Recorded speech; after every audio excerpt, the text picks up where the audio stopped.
تعال اقول لك يا صديقي ازاي حولت الجي بي اي بتاعي من كده لكده. في سنه اولى الترم الاول كنت بادئ الترم اللي هو انا مش عارف اذاكر ازاي، وكانت كل حاجه بالانجليزي، وكانت الدنيا بالنسبه لي صعبه جدا ومعقده جدا، واتصاحبت على ناس كنا طول الوقت قاعدين نتكلم واللي هو قاعدين نهزر ونلعب. ما كانش في جو من المذاكره، ما كانش حد بيقول لي مثلا يلا نذاكر، او ان هم الصحاب اللي هم بيشجعوك علشان تذاكر. الترم عدى بسرعه جدا، وجيت ابص لقيت ان احنا ما عادش غير اسبوع بالظبط عن الامتحانات، واللي هو حرفيا انا ما كنتش ذاكرت اي حاجه خالص، انا ما بقتش عارف اعمل ايه. فرحت بسرعه كلمت دكتور الفسيولوجي وقلت لها يا دكتور انا ما ذاكرتش حاجه ومش عارف اعمل ايه وما لميتش اي حاجه حرفيا. ردت عليا رد والله العظيم فاكره لحد النهارده، قالت لي يا يوسف انت تقدر تهد الدنيا كلها وتبنيها في الاسبوع ده. اول ما قالت لي كده اللي هو انا اتحفزت كده، اللي هو يعني ما فيش حاجه مستحيله، يعني انا فعلا اقدر ان انا الم المنهج كله في الاسبوع ده. قعدت في الاسبوع ده فضلت اذاكر وعملت اللي عليا، وجيت ابص في الاخر لقيت ان انا جبت جي بي اي 2. طبعا انا كنت علشان خاطر في سنه اولى وفي الترم الاول انا ما كنتش زعلان، وكنت مبسوط ان انا نجحت، وقلت الحمد لله اهم حاجه ان انا نجحت. بس قعدت مع نفسي وجيت ابص قلت يا واد يا يوسف لازم ان انا اشوف ايه الغلطات اللي انا عملتها في الترم الاولاني علشان ما اكررهاش في الترم الثاني. اول حاجه كانت الصدمه بالنسبه لي ان اول سبب ان انا اجيب جي بي اي قليل او ان انا ما ذاكرش هم صحابي،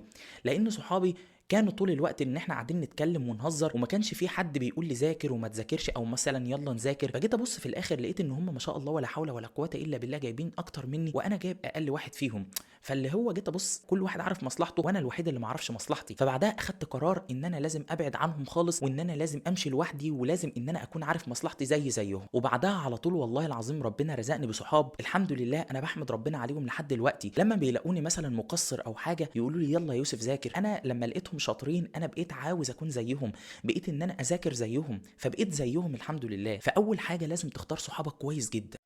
جيت اسال الناس اللي اكبر مني ان انا عايز اعلي الجي بي اي بتاعي، فلقيت ردهم عليا ان الجي بي اي بتاعي صعب ان انا اعليه، ومهما عملت ان انا برضك مش هعليه قوي، وان انا اخري ان انا اعلي الجي بي اي بتاعي سنه ثالثه، وبعد سنه ثالثه هتبدا راوندات، وان انت مش هتعرف تعلي الجي بي اي بتاعك. طبعا كل الكلام ده رميته ورا ظهري، وبدات ان انا مركزش مع كلام المحبطين، وقعدت قلت يا واد يا يوسف كل واحد له تجربه مختلفه. هم مثلا ما عرفوش ان هم يعلوا الجي بي اي بتاعهم او جابوا نتائج قليله، بس انت غيرهم، انت لازم تحط لنفسك تارجت كده وتمشي عليه. فبقيت من ساعتها ان انا كل ترم ان انا التارجت بتاعي انا عايز اجيب جي بي اي 4، ايا يكن يمين شمال، الترم ده صعب الترم ده سهل، ايا يكن في ايه انا عايز اجيب جي بي اي 4. فتاني حاجه يا صديقي ان انت لازم ما تركزش مع كلام المحبطين، ولازم تحط ليك تارجت كده علشان توصل له، هو ده اللي هيحركك وهو ده اللي هيخليك تذاكر. وتالت حاجه واهم حاجه يا صديقي اللي انا المفروض كنت اقولها لك في الاول خالص، علاقتك بربنا.